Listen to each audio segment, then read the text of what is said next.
Thoracic aortic aneurysm is a progressive enlargement of the aorta. And so it's a ballooning up or enlargement of the aorta, which is usually the shape of a tube, and once an aneurysm forms, it bulges out in that area. And an aortic dissection is where the blood enters the actual wall of the aorta and then dissects along the wall of the aorta. Dr. Diana Milowitz is Director of Medical Genetics for the University of Texas Medical School at Houston and holder of the President George H.W. Bush Chair in Cardiovascular Medicine. She is also the lead investigator and director of the new Specialized Center for Clinically Oriented Research in Thoracic Aortic Aneurysms and Dissections.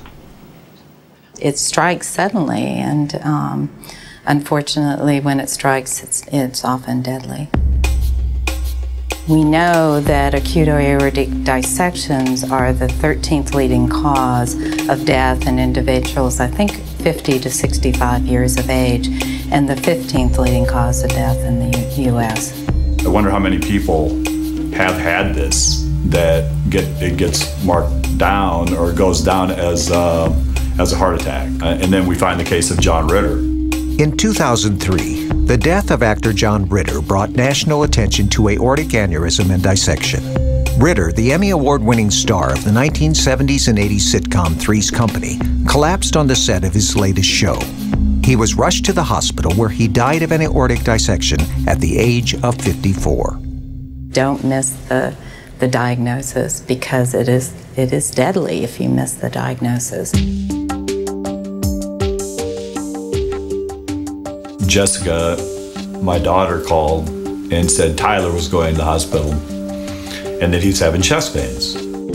At the time when we went to the emergency room, I think because we had mentioned that he had allergies, that probably played a role in the diagnosis that they made. They did do a chest x-ray that didn't show anything, and the EKG at the time they told me was normal. A thoracic aortic aneurysm will not be detected by a chest x-ray or an EKG of the heart.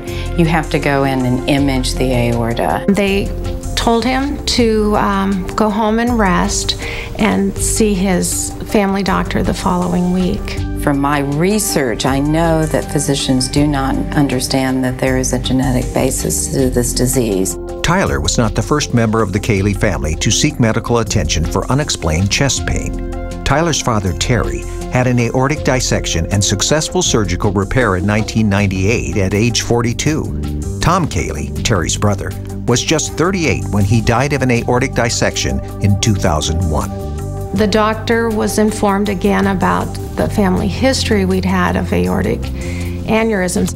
They had called one time while they were in the doctor's office. I said, put the doctor on. And I said, I had an aortic dissection.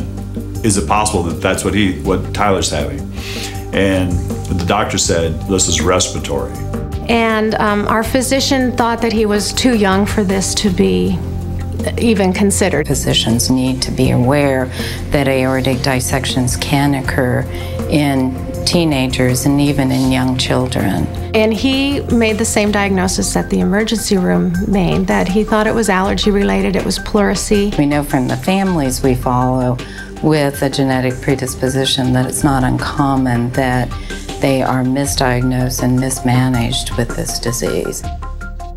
Dr. Milowitz's work into the genetic basis of thoracic aneurysms and dissections has helped establish that about 20% of these cases are genetic, and the earlier in life aneurysms occur, the more likely it is to be genetically based.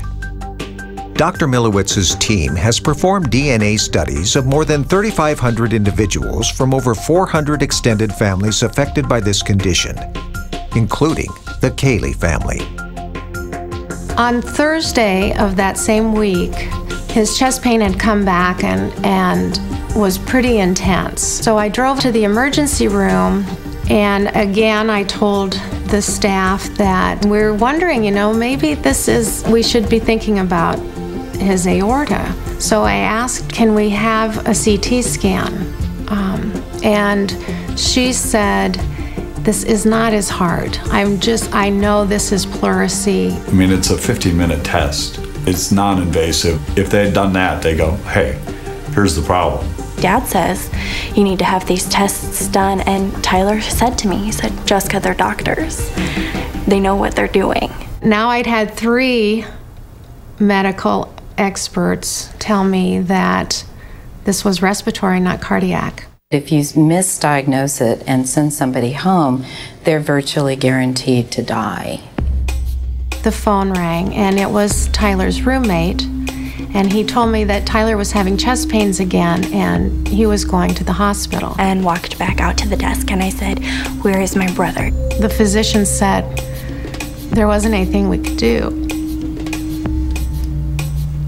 Something had gone terribly wrong. And this time, it was fatal. It was his heart.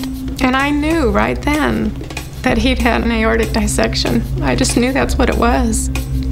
My family physician called, and he said, boy, I'll really be surprised if it was an aortic dissection.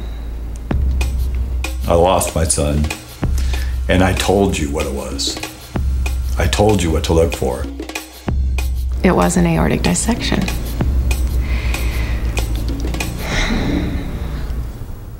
I don't think the genetic inheritance of aortic dissections was recognized by the emergency room physicians, and they didn't listen to Tyler's history, his family history story.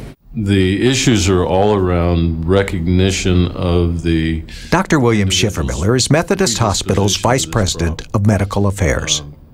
Knowing the family history, getting the family history, recognizing the significance of the family history, and taking the family history to heart. Those are the mistakes that were made. The other mistake we made was to assume that because he was young, this particular process was unlikely to occur. Frankly, I think we, like most hospitals, were ignorant of the fact that this can occur in very young people, and we should actively pursue it in that age group. In his new role as Vice President of Quality Improvement for Methodist Health System, Dr. Antone Piscotch worked to identify and correct any weaknesses in the system. Yeah, this is for the Nebraska. We had multiple opportunities to do the right thing and repeatedly neglected to do so.